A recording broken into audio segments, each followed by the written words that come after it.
Hey, let's see. Hey guys, Tom here, FlipAnythingUSA. Hey, will you grab me that little connector? Makes us. Hey, I hope everybody's doing well. Hey Lou, how you doing? A little square interface. Sorry, been running ragged since. Oh, here it is. Since I got back from my fishing trip, and anyways, I want to talk about. Really, I mostly want to talk about real estate. My name's Tom McKay. Wake Up and Smell the Real Estate's my book. Been making money since I was 19 years old, millionaire by 28, and that was a long time ago. I've actually met President Trump before, and I've actually seen him one time before I actually met him. I had seen him at the oh gosh, what's it called? At the Beverly Hills Hotel, and anyways, and I've talked to him just like I'm talking to you right now. Shook his hand, met Don Jr. Also met Rudy Giuliani that day, and very charismatic guy. I'm telling you, the president is a very charismatic guy. When you're talking to him, I mean, it's just like he is listening, and he is listening. He's listening to every word, because when he comes back and comments, I mean, he's on it. He's going to ask you an intellectual question regarding what you just talked about. He's smart. He's a smart guy. And so before I was about to put this up and start chatting with you guys, I saw where Ben Mallah had said, "Good job, Mr. President." And, and I saw some commentary going back and forth. And, look, put the politics aside.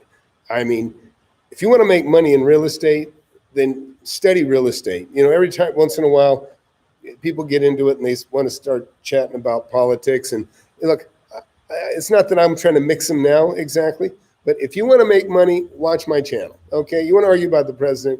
Probably not your channel, not your thing. But I'll tell you what, one thing about the president, he is a real estate negotiator, and he has made some great negotiations.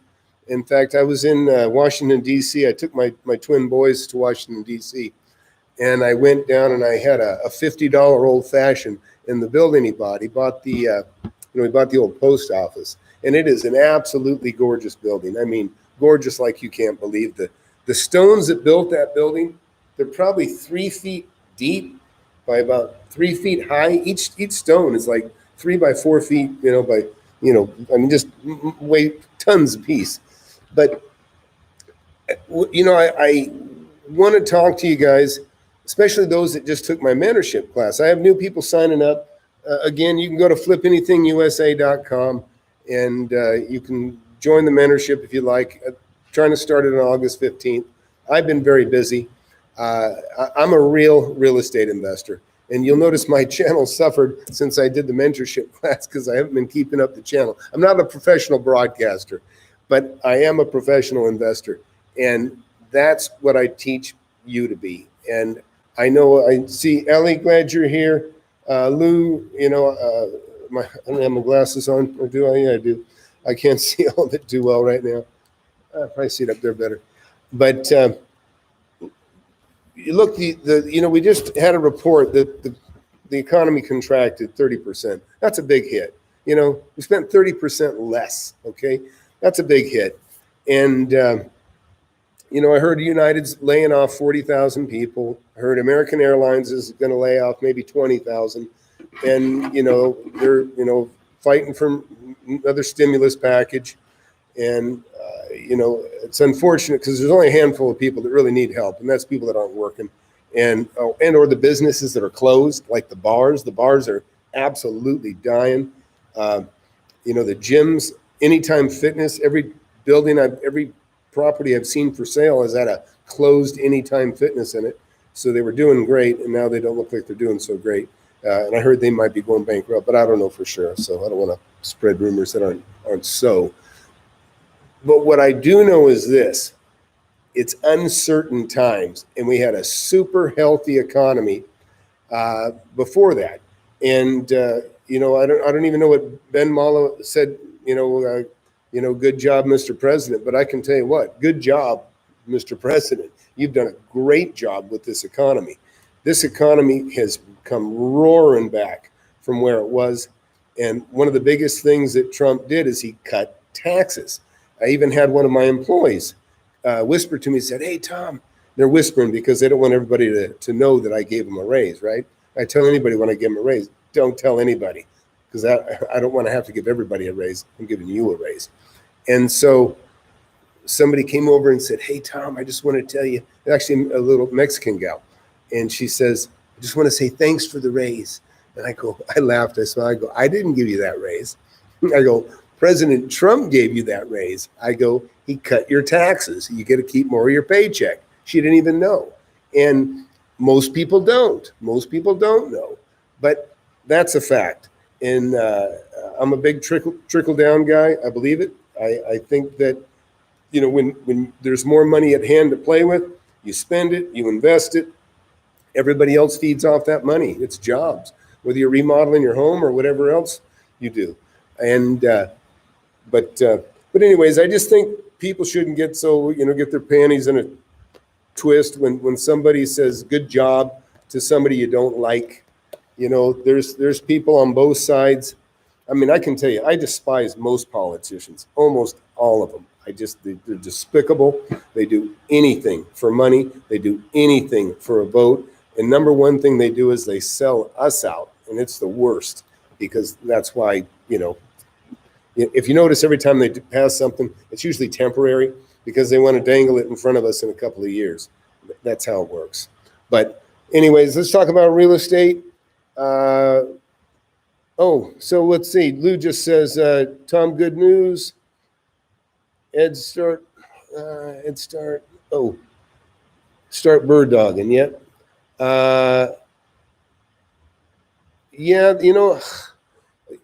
everybody's hurting, and some cities are doing well. I mean, the stock market took another hit when they heard about the contraction, and it just bounced back almost fully not long before that. Tesla's gone up 4 times, and Zoom, of course, has done fantastic. But overall, we had a very healthy economy before the COVID hit. And look, this COVID crap, it's being politicized like crazy. They're testing people left and right, and they're finding out they had it 6 months ago. People have had it and don't even know they had it. And, for all I know, I've had it and I don't know it. I don't know. But because that's how many people I've had tenants now that have had it, and they didn't even know they were sick and they had it. Okay. But they got tested because somebody they knew had it. So then they got tested because somebody they knew. And the town, not only did they have it, but they'd had it, long before. So, if you're over 70, I think it's a danger, unless you've got some real strange health problems or, you're hurting some other way. But I can tell you right now, I just flew. I've been flying a lot lately. I flew to California, and I flew my mother, my 84-year-old mother. Flew her back, and then I flew back, and then I flew back again. So I've been back and forth to California a few times. So you guys know I'm bird dogging at the beach right now. But also, that was on Southwest. Well, on Southwest, there's no seats. You can't get, if you fly by yourself, you're going to have a seat between you and somebody. They distance everybody a little bit. But then when I flew on American Airlines, we were packed like sardines. Everybody's shoulder to shoulder. Every seat was filled.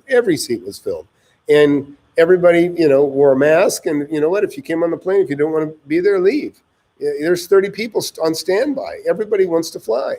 And so you'd think if everything is so horribly contagious, there'd be more, they'd be complaining about protesters. They wouldn't want protesters, and not just for the protesters. They don't want the cops. They don't want the cops. The cops are shoulder to shoulder.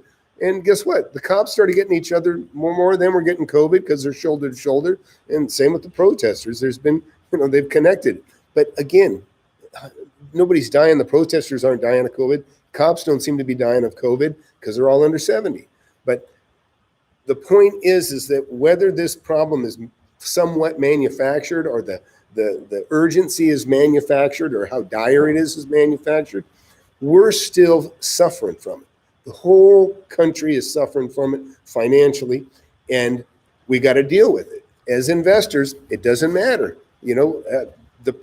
Reality is, perception, right? So if people perceive things as, fearful, they're not going to do things that they would normally do.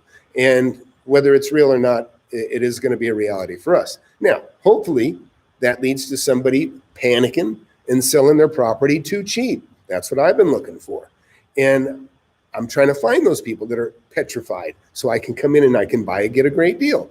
But at the same time, I'm trying to get top dollar for some of my other properties that I have for sale. So I'm kind of on both sides of it, right? So I don't know. Anyways, I just don't want anybody to make a mistake. Those of you that read my book, watch my videos, or been in the mentorship, just be really careful. Make sure you do your homework. Make sure it's worth more than you're paying for it. I mean, that's the key. It's got to be worth more than you're paying for it. And I know some of you might be impatient. I'm a little impatient, okay? And I've got, I'm trying to invest right now. I've got a lot of money sitting around, and I want to get it invested. And if I don't, I'm going to pay some heavy taxes. And, so but worst case, I pay the taxes and I just got a lot of money sitting around that's mine to play with. It's more or less cleaned. So Lou just wrote, Tom, great advice. All I've been doing is networking, studying, and getting yourself ready. Well, it's smart. Look, it's the smartest thing you can do. I mean, I'll tell you a story. So my mom's got dementia, right? Well, this is before she had dementia. She was an agent for a bit, and she was frustrated a little bit, quite honestly, watching me make so much damn money in my 20s. I was making tons of money. And she'd been an agent for years, not a real serious agent by any means, but she had been an agent. My mom's the kind of person that she can go take a test and do anything. One time she ran for office. She just put her name in to run for office. She didn't do a thing. She didn't campaign, and she came in second. Nobody even knew her. She didn't even, she'll just try anything. Well, her and her husband, they decided they're going to make an investment in real estate because they see me flipping stuff all the time, making money like crazy. This is a long time ago, like 30 years ago, more than 30 years ago. And so my mom buys this property. It was a full section. I think it was 640 acres. Maybe it was 900 acres. I don't know, but let's just say it was a section, 640 acres. And out in the middle of nowhere. This is out in the desert in Lancaster. I mean, it wasn't even in Lancaster. It was so far out of Lancaster, it's closer to Edwards Air Force Base or Barstow or whatever's way the hell out there. This is desert. Nothing's there. Well, she bought it because they were frustrated. They wanted to make some money. They wanted to have a home run. And it was the wrong incentive, but they bought this huge piece of property. And before they bought it, my mom panicked because she said, Tommy, what do you think? And I said, Mom, I wouldn't touch that with a 10-foot pole. It's way out in the middle of nowhere. Times are getting rocky. Who knows? And so she canceled buying it. Well, her husband, my stepdad, he said, the hell with that. And he went back in there and said, no, we're buying it. And he put the money back down or undid what she did. And they closed it and they bought that property for like $300,000. Okay. And I'm probably off 50,000 or something. I don't know for sure, but they bought it. So then my mom talks to me and I said, well, I thought you canceled that. She goes, no, Mom. She goes, no, Tommy, I canceled it. And then Bob went back in and he took it and he got it again. Well, so now for the next 6 months, they're trying to sell it. They're trying to sell it. They're trying to sell it. And nobody seems to want it. And I'm worried for them that they, are stuck. And all of a sudden, a guy comes along that's in the position I'm in right now. He needs to spend $900,000. That's exactly the position I'm in right now. He needs to spend $900,000 because he's got a 1031. He's out of time. And he says, oh, what the hell, 640 acres. I'll take it. And so he put $600,000 down, and my mom carried a note for $300,000. So they were totally relieved. They got their 300 grand back, plus they made 300,000 cash, and now they had a note for $300,000 that was being paid to them. So I was like, man, I can't believe you sold it. I mean, I would have never bought that. I'm so happy for you. Well, about 6 months later, the payments stopped coming in. And my mom's, obviously, she's just happy she made the 300 grand. She didn't much have to worry about this. In fact, she was able to utilize that for some tax strategy, as I remember. But the bottom line is, the guy went bankrupt, and he never did pay that 300,000. Oh, you know what? Let me back up on this.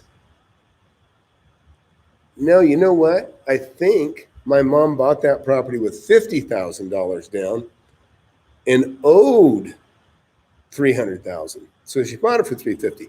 So when this guy came along, he actually put $600,000 down, and he assumed that first trust deed that my mom had created. So this is beautiful. Now that I think about it, so she really wasn't that much money out. She made her 600 grand, but this guy went belly up and ended up losing the property. But where I'm going with that is, the guy should have never bought the property but he was under the constraints of a 1031, and he was under the pressure of spending it, and so he made a misstep. And so I don't want you guys, that's why it's kind of analogous to what we're talking about.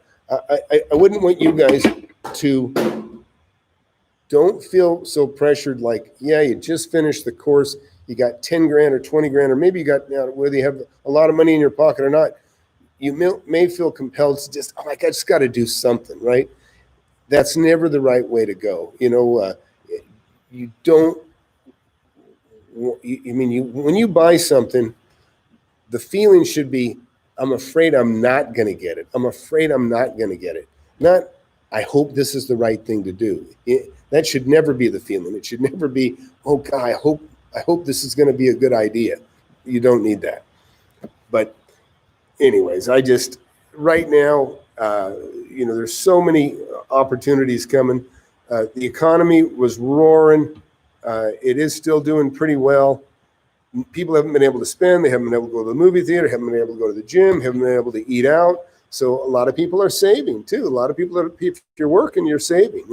I know I haven't been spending near as much money doing things that I like to do. I like to travel more than I have been. And so we've got all that going out there too. So let me get to these questions. And I'm going to start from the bottom, because we'll just, heck, Mario, so you're sitting on 5. That's good. The high house prices, that's the beauty of houses, right? Is people they'll pay whatever they have to. If they want to live in the neighborhood, the sky's the limit. You can, right now I was looking at houses in Napa, and a 1,700 square foot piece of crap is $925,000. I was at the beach, you'll pay $2.5 million for the same house there. It's terrible. Hey, David, I don't, gold again is something I don't pretend to know anything about gold or stock. I don't know crap about either one. I know people go to gold when they're afraid, but fear can be manufactured. Politicians do it all the time. So it's probably going up for that reason. Okay, so infinite vacation. I'm in that position. I need to buy a house that I know is way undervalued, a fixer-upper with good bones. Well, I have the same. I'm not really looking for a fixer-upper. I don't care if I have to work on it or not. I'm just looking for a good deal. That's my criteria. So, look, at people are hurting. So there's people that are, you might consider that there's people that are hurting that have real estate they need to sell in order to get some cash to have on hand. I was that guy a few months ago. I wanted more cash on hand. I sold 4 houses, and I still got 4 more to sell. But that's what you need to do, is just be really careful. There's always an opportunity. Remember, right now, interest rates are so low. you can borrow money super cheap, but here's the other thing. People that need a return on their cash, they're very likely to be willing to lend it out. They're very likely to carry a note, okay, which goes to the owner financing, which my book, I don't know anybody that's done more owner financing than I have than me. So you got to educate people to the advantages of carrying notes. And that's real important. And that's what you learn in my book and you learn in my mentorship class. And I don't know if Ron's in here. Ron, are you in here? You know, Ron, I think he said he's buying his 5th house the other day. And that's just since taking my class. And that's only been 5 weeks. So now he may be in an area where there's a little more opportunity than where you or I are. So don't, you might be like Heckmer's frustrated because he's in the city and everything's, 700,000-800,000 plus for whatever he wants to look at. And I understand that frustration, but keep looking. You'll figure it out, Heckmer. You'll find something. You might have to step a little bit out, go, I don't know, jump across the river or something and see what's over there. I bought one thing I have done. Look, if you really feel like you got to leave, like I always say, I like everything close. The real estate barbell, which I know my students know this, but and people that have been watching me know that for the longest time, whatever. Here's my house. Here's my building where I work. Let's say this is a building. Okay. And then here's the drive between. So what happens is I end up creating a real estate barbell because I buy all these properties around where I work, and I buy a bunch of properties around where I live. And that's because those are the easiest for me to drive through. And this is kind of a reminder. I know you guys have heard me, that have watched me a long time, know over and over, I know the old real estate barbell. But listen, hear it again, because it's good to reinforce the things that you should do. Even me talking to you, even me, this never gets old for me even explaining it to you. And I mean for selfish reasons. My own book, it keeps me on track. Because believe me, when you write a book, they'll tell you one of the best ways to learn is to teach, because it makes you really think things through. And so I'm telling you, this is one of the most important lessons is on your way home from work, drive through those neighborhoods, okay? Just imagine these are different neighborhoods and you drive through them, okay? And on your way home, you take a circuitous route. And same thing at work, you go to eat lunch, maybe you drive around eating a burger and fries, just drive around and eat and, listen to me on YouTube, okay? Or whatever. But on the way home, you'll see a building, somebody's out of business. If it's a gym, I don't know who you're going to rent it to, but I'm seeing that stuff. But so ultimately that's what I have here. And then I'm going to have to call it a triangle pretty soon, because, even when I did a lot of purchasing in California, I kind of went, in fact, I've got Google Earth going here. Well, I'm not going to try to mess with it now, but I'll go into it. If I signed into Google Earth, what you'd see is in an area where I used to be, you'd see that I bought stuff around my building. I bought stuff around my home when I lived there. And then I went outside of that area to an area where there was like a lake and there was mountains, okay? And I started buying, I bought 40 or 50 lots, maybe 60 lots, I can't even remember. I bought so many properties all around this area that I was able to monopolize the area because I bought everything that was available. I bought everything that was available under 20,000. And then everything that was available that was 30 plus, I came in there and I took, after I bought up 40 lots for 15,000 and less, I put everything up for $30,000, $35,000, $40,000, everything that I had. And it wasn't worth it. But it made everybody else that had a $30,000 lot all of a sudden look like a really good deal. And all that stuff got bought up.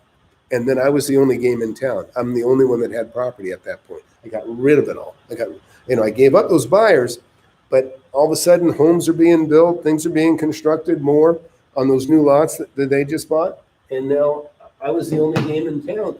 And then I started taking lots that I bought anywhere from $5,000 to $10,000 a piece, and I was selling them for $15,000 to $35,000 a piece. I had a stack of notes that people, I'd carry notes. I'd carry notes for $10,000 to $20,000, and I'd have payments made to me from $100 to $300 a piece.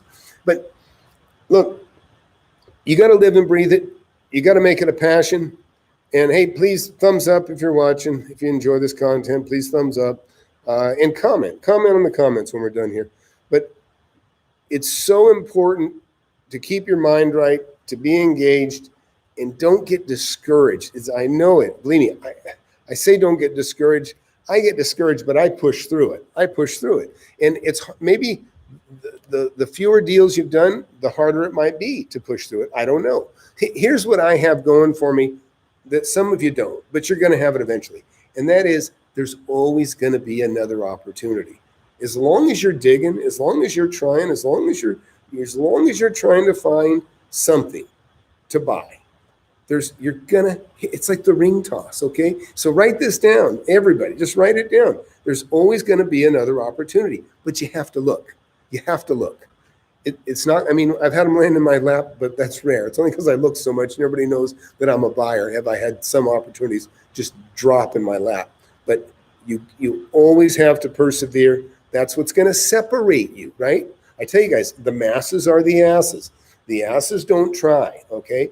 They don't. They're lazy. They don't try. They don't work.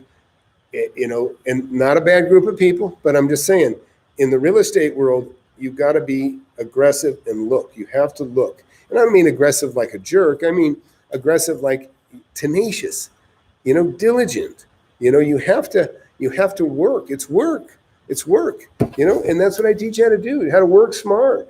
But it's not nearly as bad as working a job forever, right? Or nothing would depress me more than to be able to calculate, go, oh, gee, this is how much I make a week, and this is how much I'm going to have in 10 years.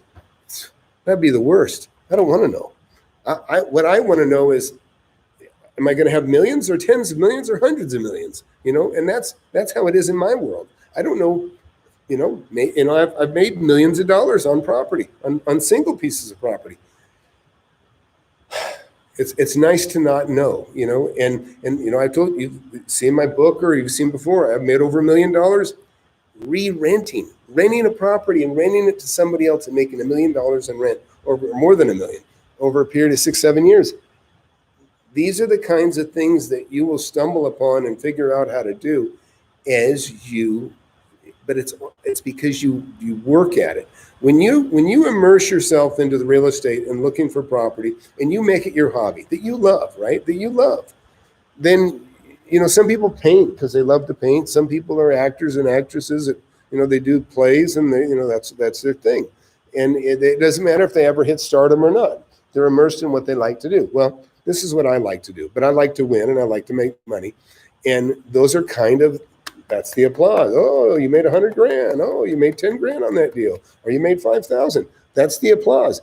So I don't need anybody to pat me on the back. All I need to do is see my bank account grow, and I know I've done the right thing. And and like Ben Mallah, like I said, I think it's silly anybody getting upset over anybody saying positive about the president or anybody. It doesn't matter what side you're on. I hate most of both sides. I like a handful, maybe on one side. But the bottom line is, as the country goes, look, we all suffer together. We're all suffering right now. We want this economy better. We all want to make money. Just try to make it better. Anyways, what else we got here? Yeah, if you can get a business credit line, listen, any credit line you can get, okay? But you want to get the biggest, best credit line you can at the lowest interest rate. And a lot of times that could be a second mortgage on either your home, or it might be on a rental, but don't go give that money. I'm not Grant Cardone here. I'm not asking you for money. I'm telling you, don't give away your money. Don't give it to Grant Cardone. Don't give it to anybody. Hang on to it. You hold the reins on whatever you want to buy and whatever you want to do. You hold on to it. Even Ben Mallah would tell you, you find something that you can buy and fix up a little bit. That's his routine. He buys stuff, he fixes it up, and he takes a government check because he mostly deals with HUD housing, and that's fine. He specializes in that niche. I used to, over here at work, I'm an industrial property and commercial and office specialist, okay? This is, because I have industrial building stuff. That's where I've worked. I've been in machine shops, I owned a cabinet shop. I'm in the industrial. So now I'm an industrial building specialist over here, okay? Over here at my house, I'm buying up homes around my house. Now, sometimes I buy a commercial in here and sometimes I buy a house over here. But in general, I'm a house specialist here. Over here, I'm an industrial building specialist. And over here, I'm a land specialist. I'm a land specialist here. In fact, and when I was out in California, out here, it's like a grid. And it really is a grid. Because it's Avenue A, Avenue B, Avenue C, Avenue D, and then it's Avenue 10th Street, 20th Street, 30th, 40th, 50th, 60th. I mean, all the way out to like 290th Street West, 290th Street East. It is truly a grid. And so in this particular area, I made a fortune off individual lots, just 2.5 acre parcels of dirt that nobody wanted. Somebody wants them. Like I said, there's a buyer somewhere for everything. But just because it looks like hell to you, it does not mean it doesn't have value. Somebody bought it before you. Somebody's going to buy it after you. But you just have to identify the buyers and make sure that there is somebody out there to buy it behind you.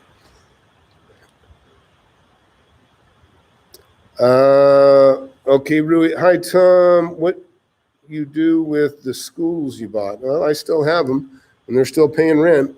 Now, if it's, I got several different schools. I have dance schools. I have Montessori schools. I have, what else do I have? What's that? Yeah, martial arts, jiu-jitsu. There's a lot of schools out there.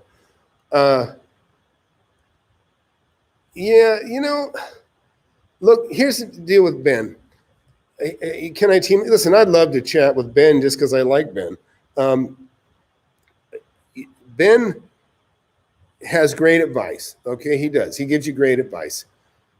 But he doesn't get into the details. Okay, now here's the difference between Ben and me, but also between me, Ben, and like half the clowns that you see on YouTube pushing real estate courses and or seminars. Okay. Those guys, what I call the goofballs or the gurus sometimes, those guys don't have experience. They can't. Some of them are too young to have any experience. Some of them are just full of shit. They don't have any experience. So they don't talk about details because they're incapable of talking about details. Their experience is this big. Maybe they bought 10 properties in their whole life, or maybe they bought 0, okay? They're incapable of talking in detail because they've experienced so little. Now, Ben, not true. Ben has a lot of experience, but he's just doing what he wants to do. And that's the beauty about being wealthy, okay? Really, that's the best perk of all of being rich. Is you can do whatever the hell you want. You know what I mean? You can do whatever the hell you want. And Ben, I don't think, Ben, he's actually pretty, I think he does a show every Saturday. And guess what? By the way, for your benefit, I want you guys to know right now, and I have Chris here. We need to have Chris come up here too and talk in a minute. Like Ben doesn't need this stuff. He's just doing what he wants. It's fun. He's passing time. Sounds like he's got his kids managing his properties, and he still does what he wants to do. He plays around and brings the camera around, and he shares his lifestyle, and I think that's valuable. And I do the same thing. I'm just more active. I'm more active buying property, I think. Now, he buys bigger stuff, and like I said, he likes hotels, and he's got kids to manage them. I don't have that. I don't want to say if it's good or bad. I don't want it necessarily, but he's doing whatever the hell he wants to do. And like right now, I got 2 years. My youngest kids got 2 more years before they go to college or start a business or whatever they're going to do. So I'm home for 2 years. So I told myself I am going to teach people how to make money until my boys are 18. And then if I do it after that, maybe I will, maybe I won't. But right now, the only opportunity you got to learn from me is to do it right now. Because in 2 years, when the kids are off doing their thing, I'm not going to be so rooted. I'm going to be more free. But, I'll still share. But I'm getting off here with a new topic. Let's get to something else. Tom really doesn't like smoking. LOL. Well, you're right. I don't like smoking. Yeah. Oh, you're right. Oh, Ben. Yeah. I know. I don't know what's up with Ben. I saw it said Deo at the Mayo, which doesn't sound like a very good idea. It doesn't sound like, I hope he's okay. I don't know much about it. Hopefully he's just getting tests, but hopefully nothing terrible. Let's see. But yeah, no, hey, Heckmer, I'd love to talk to Ben. Maybe I'll throw him a text or an Instagram or something. Maybe if you're watching Ben or somebody connected. Yeah, no, Chris, I'm not looking in Napa. I appreciate it. Chris says he lives in the Bay Area. I mentioned Napa because a buddy of mine is looking in Napa. There's one of the real estate guru greats is Dave Delgado, and he's got some of the best wine in Napa. He's got four tasting rooms now, and he's extremely wealthy, and he's made a pile of money in real estate in wine. I mean, the grapes are the real estate. Me and him sat down at a table that had probably no less than 300 empty glasses at it, because there was about 8 of us, and we're sampling all this different stuff. He's got amazing wine, by the way, Dave Delgado Winery. When you say developments, do I invest in developments? I'm not much of a partner guy. I mean, a partnership to me is total opposite of Grant Cardone, where Grant Cardone takes other people's money and then borrows against the asset and that's a good route to go for him. I don't think it's good for anybody else. I'm different. I utilize only my own money. Once in a while, I might take in a 1/3 partner. They can own 1/3. That's because I want 100% control over the asset. And you're assured that I'm going to work very hard. You can bet if I own 2/3 of it and I have the largest stake, the most to lose, I'm going to work very hard. And I'm not soliciting money. I don't want your money. In fact, I don't want you to give your money to anybody. I only want you to invest your own money for yourself. Believe me, I could sit here and flaunt deals that I've made, and I could extract millions and millions of dollars from people that are watching and enticing you to invest with me.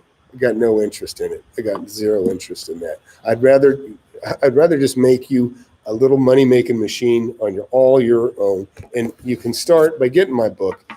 Chance $10, okay? Some people equate quality with the money you spend, and we all do a little bit, right? I mean, a BMW costs more than a Volkswagen, and it's just how it goes. But the bottom line is, this is just a book, okay? I'm not asking you for your money. It's a book. It's nothing.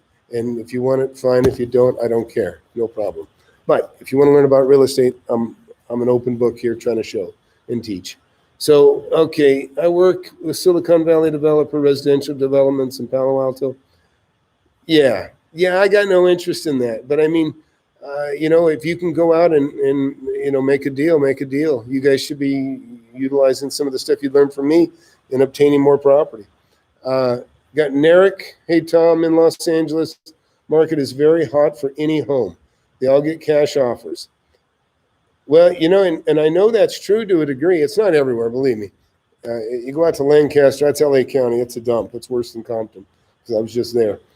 But some of the high-tech companies are in California, and the ones that are prospering, a lot of people make $500,000 plus a year, and they can pay big bucks. Oh, thanks, Saifan. I appreciate it. You already got the book. Thanks. Yeah, okay, this is a good question. What are the best ways to identify the buyers for a specific property? Well, A, look at the property information. Okay, in other words, now, and I'm a fan of PropStream. It's kind of spendy. It's $97 a month. You can get a free trial. I have a link below. If you're going to try it, use my link. They'll, pat me on the back for it. But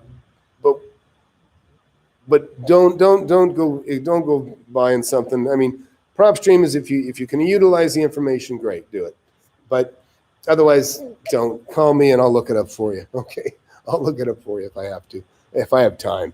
If you're in the mentorship, I got to cut the limit. I already got more emails than I can read. But what I was going to say is, where was I going with that, Chris? Oh yeah. The question was, and Eric asked was, I know it was somebody before that was saying, how do you identify buyers for your property? So look, yeah, that's what it was. So like here in my example in the barbells, these are all houses around my house, right? Well, I know when I buy one of these houses, I already probably know who the most active real estate agent is in the neighborhood. I know them because I'm going to see her sign or his sign, and I'm going to remember their name. Because when I'm digging through the info, which those in my mentorship know what I'm talking about, I'm going to look for those people and make sure they don't get a letter from me. Make sure I'm going to keep an eye on them. I'm going to keep a distant eye on them. But they are also the people that are likely to buy because they already have a vested interest.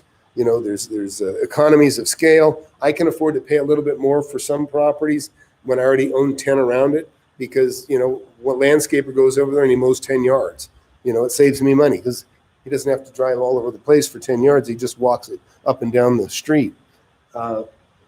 Whether it's apartments or industrial buildings, whatever, it's all relative. But by seeing those real estate agents that are active in that area, they know who's buying. You can go talk to them. And they've already talked to 10 buyers. And they've been approached by real estate agents with other buyers. So they know who's active and interested in your neighborhood. And that goes over here for industrial buildings, commercial buildings. Believe me, I butt heads with the same damn people. And I always get pissed if somebody beats me to something, and they hate it too. When they see my name, they go, damn, it's upsetting when you're and somebody gets what you want, but it happens all the time. What else? Is there anybody new here? Anybody here?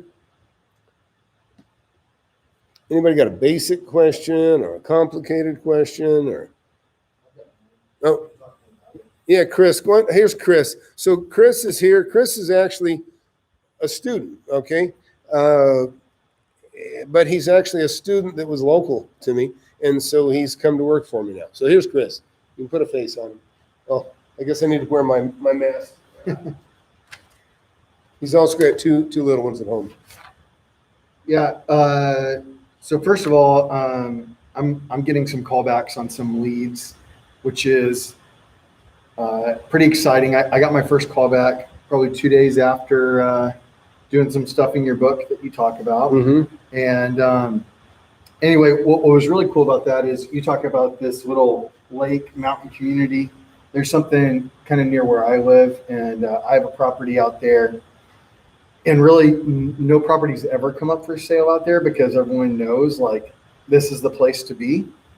And if they do, they're always way beyond market value. Well, anyway, I got a call back, and the guy started a conversation. And first he said, "Yeah, I had it on the market last year for $425, and I dropped it to $399. I think a strong offer would be $385." And he's just keeps going down. Right. Well, my parents are looking for a retirement home, and I also specialize in an Airbnb out that way. And so I told them they just paid off their rental house, and I said, well, let's take the money, sell the house, and do a 1031 exchange, and let's see if we can get this place, get a good deal, and I could help you make money on this place until you're ready to go and live there. So right. Well, so what he's talking about is a great example, and Ellie, who was in here earlier, did it too, and other people have done it too. Is that he's not just, he's approaching the guy to see if he can get his property and get a great deal. That's fine. But he's being friendly, and he's making a friend, and he's making a new connection. And now, and as I remember, he told me the story earlier, the guy said, what did he leave you with? He said, well, maybe I'm not, and maybe it was a different one. That was a different one. Okay, different story. See, he's very active. He's digging in, and that's what you want to do. But in another story, Chris was telling me, the people didn't want to sell, but then the guy said at the end, and I'm paraphrasing, but he said, well, you know what? Maybe I will sell, just not right now. But he's got his number. And that's what's key is there's a thing, it's there's a legal term for it. I can't remember what it is, but it's the bottom line. People remember the first thing you say to them, and they remember the last thing they say to them, or that they heard. They don't remember what's in the middle. So like even if you were here in the beginning, you might remember the beginning, and the last thing I tell you, you'll remember that, but you'll probably forget a lot of this stuff in between. That's very true. And I'll tell you, this is one thing you can walk away with for free right now, is you always want to be in somebody's ear. In other words, you always want to be the last person that they heard from. Okay, so that means you might have to call somebody or talk to somebody or network or throw them a text every week, okay, or every 2 weeks or whatever. Because if you don't, you know, 2 weeks goes by and guess what? All of a sudden something fell in their lap. They got a great deal. Maybe it's an agent. They're going to list it. But guess what? I called a week after you called last. And now guess who gets the deal? Me. Because I was more tenacious and more fastidious and staying on top of it and talking to people. I got a hold of them. They're like, oh yeah. Or maybe they got it the day after they talked to me. Well, oh, I just talked to Tom yesterday. So again, every day is a new day. People, they will forget you. You got to stay in touch. It goes for the people that you want to buy property from, but it also goes to the agents that may represent somebody. And, at some point, it can even matter to the people that buy property. If you end up eventually, you'll know that there's certain buyers for certain properties. You want to go back and let them know, hey, I got something. That's why good agents always do that. And I think too, learning from my own mistakes, which you learn from your mistakes, right? Absolutely. And you're like, I'm not going to do that again. And it's funny because, I know Tom because, he shops my neighborhood and that's more or less how we met. But what was really interesting is I think Ellie, somebody in the class, I'm also in the class, she was talking about an estate sale. And Tom, as he was teaching the course, one of the things he says, when I see a garage sale, estate sale, I've made a lot of money there. And I'm not talking about the stuff in the garage, right? Yep. And I'm sitting there thinking, oh my gosh, 2 houses down from where I live, there was an estate sale. And I'm going down there because I love deals. That's something you and I share in common. Yep. And I'm thinking, oh, wow, look at this wheelbarrow. It's worth $50. Right. I can get it for $5. Yeah. And then I'm sitting there thinking, oh no, I did the wrong thing. Well, since we had that conversation, I've now stopped at 2 estate sales. And the first thing I ask them, is the house for sale? Right. And just yesterday I went to one and they said, are you interested in anything? I said, I'm interested in the house.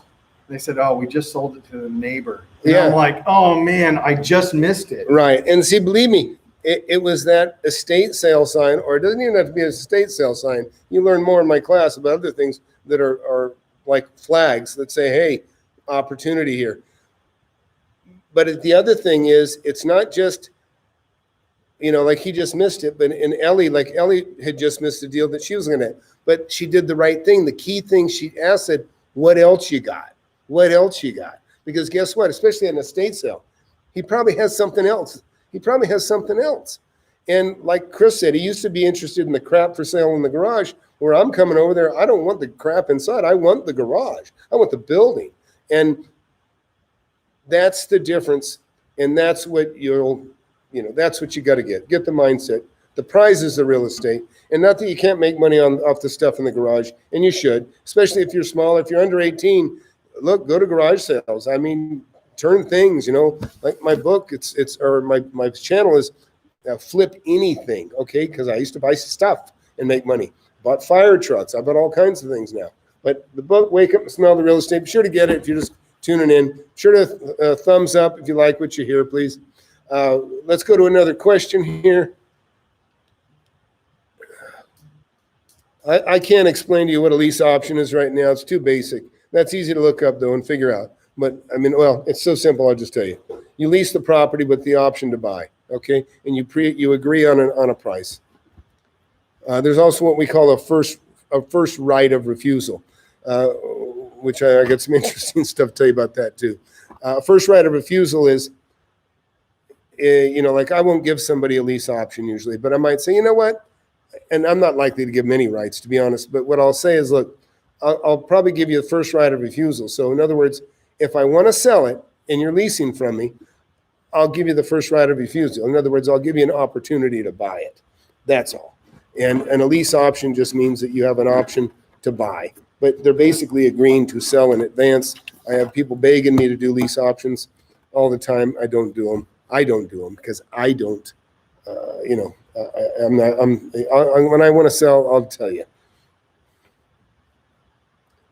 But not a bad question.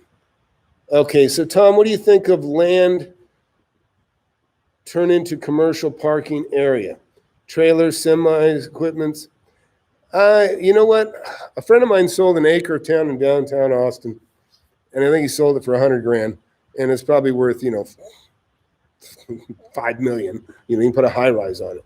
But he sold it a long time ago. So there's money in that stuff.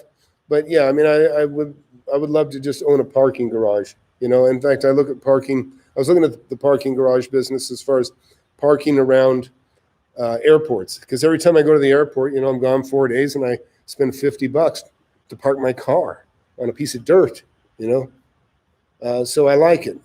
But I own food parks too. Or I have one food trailer park. I don't want to exaggerate. I have one food trailer park. Chris, the next mentor class I'm planning on starting on August 15th. People are signing up. You can get in there. You can get in cheap. Just go sign up. Go look to the mentorship. But you got to have the book. I think you already do, Chris, but you got to have the book. There's no getting in the mentorship unless you have the book, because you got to read the book. You want to read the book before you do it. This is going to be your foundation, okay? And I got Shane Petty actually gave me a really nice testimonial today, as many of you have. And I got to get those on the website as well. Okay, Anthony wrote, hey, Tom, which list do you like mining right now, and what type of lead generation do you like? Man, that's the thing I tell everybody. That stuff you want to keep private, okay? But I'll tell you in general. I look for property that's paid for. I like property that, I don't want to talk to people that bought yesterday unless they stole it when they bought it. I don't mind buying from somebody that's owned it for one day if they're going to sell it to me under market. But most people are in a position to sell things far under market if they've owned it for a decent amount of time. And that's why, I say I love everything used, because anything used, whether it's an item or a piece of property, it has the greatest likelihood of being paid for, which means they have the opportunity or the ability to sell to you under market. Oh, good. Well, yeah, read it again. It's good. Listen, I read my own book. It keeps me focused on what's important. When I wrote it, I wrote down, there's no fluff in my book. It's only about the most important stuff you need to do. And as I read it, it's just like, it's my Bible of real estate. Really, it keeps me focused on what's most important. People read the Bible 100 times, for whatever they get out of it. They, keeps them on track to do the right thing. And same here, do the right thing for making money in real estate. I'm not going to compare it to the Bible any more than that. Yeah. Well, I tell everybody, you got to find it within you to be self-motivated. I mean, if you're counting on your wife, you're counting on, your buddy or whoever to say, hey, let's do this together. Don't do it. Go find the deal on your own and borrow money from your buddy if that's what you want to do, or if you have to. But don't make it a joint affair. You don't need to. It's a one-man show. There's plenty of deals out there, but if you find somebody, you can tell your buddy you're looking for stuff, and if they find something, you'll give them a referral fee. I love paying assignment fees. I tell Chris, if he finds something that maybe a great deal, but maybe out of his comfort range for buying, maybe I'll buy it. But yeah, so look, I'm going to go here. We've been talking about an hour now. Is there anything I haven't covered? But I'm glad you guys got to see Chris. Tell them a little bit more about what they get from mentorship other than this right here. Okay, yeah. So look, the way the class works, everybody reads the book. Everybody gets the book. Everybody reads the book. But then we build up, we go beyond that, okay? Because I go in and I give you kind of what's the most important stuff, that's some of the stuff that's not in the book, but other stuff that's real important. And one of the best things that comes out of it is after an hour of class on the book, what we then do is we get into the questions, okay? And it's in that Q&A is where you're going to get so much great information, because there's so many different things that can occur in a deal, and no deal is quite the same. Most of them generally are kind of the same, but there's all kinds of things that come up where there's opportunities to make more money and get more out of it and squeeze every bit of it. Yeah, good tips.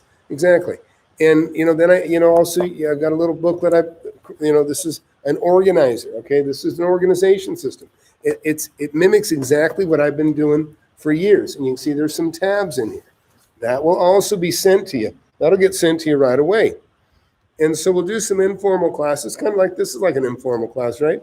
But in the end, I focus on let's make some money. This is the most important thing.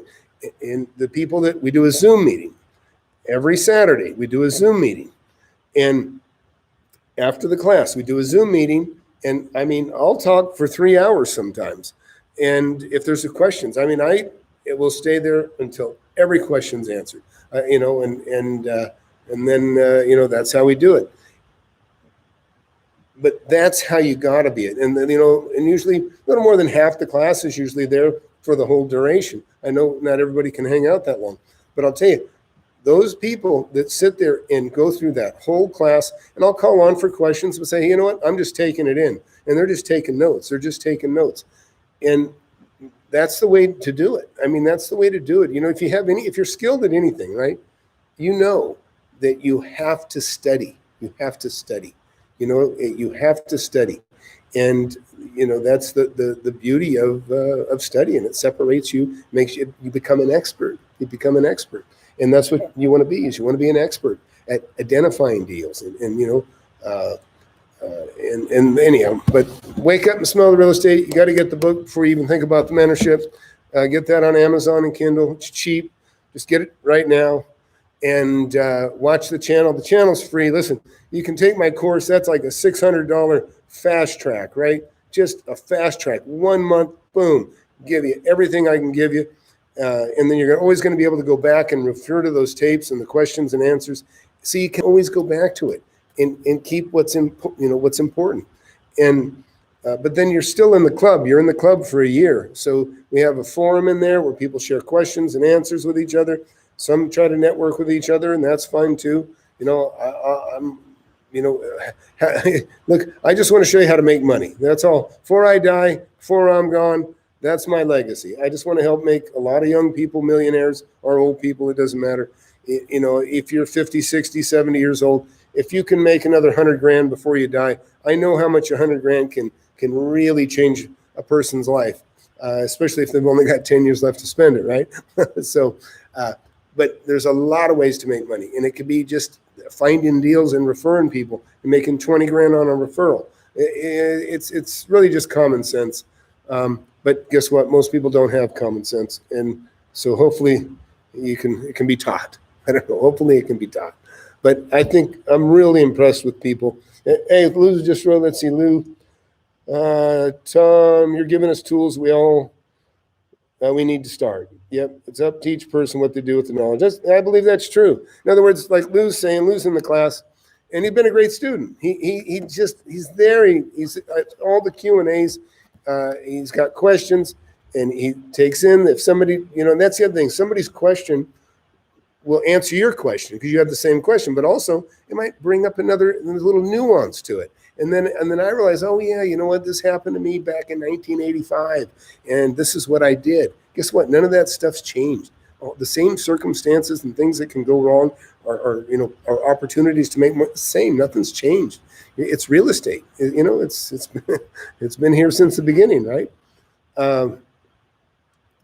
Okay, Swizzy, just got the book yesterday. Tom, thank you so much for sharing with us. Thanks. And all of you guys know you can get the bonus chapter. Just email me, or you can go to the site and there's a place to fill out your email and you'll get emailed that bonus chapter. But yeah, I'm looking forward to this next group, and Lou and Ellie and everybody else in here that's in the class already. You guys can jump back in those Zoom meetings and listen in and ask questions. Your questions are going to probably get more advanced because you're advancing, and that's a beautiful thing. So, so that's it. I guess I'll call it quits here. But wake up and smell the real estate. You guys enjoy the rest of your weekend. I hope, like I said, everybody don't be too anxious. Get your skills, like Lou says. He's just taking in. He's just building his skills, and in getting that knowledge base, you got to know value. There's no substitute. You got to know value, and if you know it going in, if you kind of study the neighborhood that you like, when a deal comes up, you'll be the first one to grab it because you'll know better than everybody, and people will begin to know you as well. Hey, Luca, he just bought the book just now. Good for you. Believe me, you're going to be very happy. It's going to be the best investment you ever made in real estate. That I know. And like I say, don't listen to these goofballs that are asking you for money. These guys that get on YouTube and ask you to invest with them, bullshit. Don't do it. Don't do it. It's crazy. You don't need it. You want to be the boss. You want to have the money. Listen, imagine having $100,000 or $10,000 invested with somebody else, okay? And now an opportunity comes up that if you can just have $50,000, you can double your money like overnight. Those things happen. But your seed capital's gone. You handed it to somebody else that's going to give you 5%, maybe 5%. You know what I mean? So now you're going to get 5% on your $100,000 over the next 10 years, where you could have made, 100% on 50 overnight. That's what I teach you to do. Okay. Is look for the big stuff. Look for the big opportunities, not necessarily big dollars, but proportionate to what you're going to invest. Could be $100, could be $10,000. Proportionate to what you invest, you make tenfold sometimes. It's incredible how much money you can make, and that's where you want to be. That's where you want to be. So, all right, hey, thank you. Share, subscribe, and I want to tell you before you go, don't go yet. Like I say, the good thing about being wealthy is you can kind of do whatever you want. Well, now that I started the mentorship, I am going to be a little bit more accountable in as much as, and I've had a lot of, you guys know I got a mother with dementia I've been taking care of. Hasn't been a lot of fun. But what I'm going to try to do is I'm going to try to maintain doing Saturday at, say, 10 a.m. I'm asking Chris too. So I'm going to do a Saturday 10 a.m. and like an open Q&A. The time might change, but I'm going to do an every Saturday Q&A, okay? Then I'm going to do an every Tuesday, and I'm looking for maybe 7 p.m. or 6:30. Tell me out there watching, because look, I'm Central Time, right? So right now, it's 6 o'clock here, it's 4 o'clock in California. It's 7 o'clock in New York. So what is the ideal PM time in the evening for most of you? Like if I got to do it like between 6 and 7. So it's going to be 4 or 5 o'clock in California if you're in California or you're in that time zone. But in New York, it's going to be an hour later. So that's... Oh, okay. Swizzy, go to FlipAnythingUSA.com, right? Look at my name, FlipAnythingUSA. Go to FlipAnythingUSA.com and look for mentorship. You can sign up right there, bud. And Rui, tell you, he knows. So 7 p.m. or 6:30, and I was going to do Tuesdays and Thursdays. Most of us don't have much of a life anyhow anymore. On Fridays, doesn't matter. Hardly anything to do. Okay. Yeah, Chris like 7. Probably kids are in bed, huh? See, his kids are in bed. He's got little ones.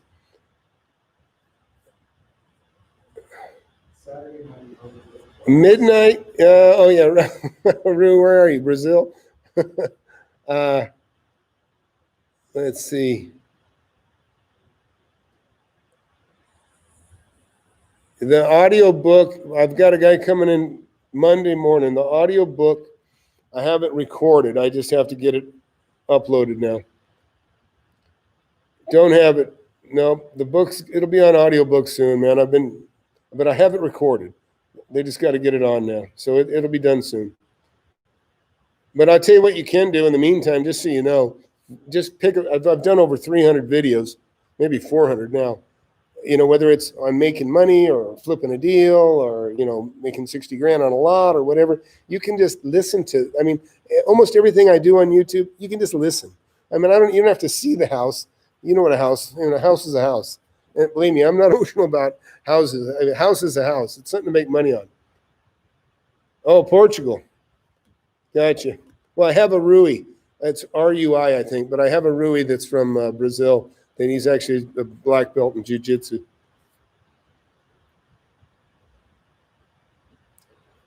All right, this may be a good time to go. But nobody, okay, 6:30. Greg says 6:30. Oh, Philadelphia time. Yeah, I think you're East Coast, right? Wouldn't that be East Coast? Yeah, that'd work for you. It might be closer to 7 than for you then. But well, anyways, that's the plan. Saturday, Tuesday, Thursday. And Chris trying to make sure hold me to it. So anyhow, so look, let's try to meet back here Tuesday at 6:30. Hit the notifications. Man, hit the notification sign. Lou, you're probably retired like me. So anytime is fine. But I appreciate that. But if you got, it's good because, and, like Chris sharing his stories and being able to share some, hey, Chris, glad you signed up, man. That's awesome. You're gonna love it. You'll be the best $600 you ever spent for sure.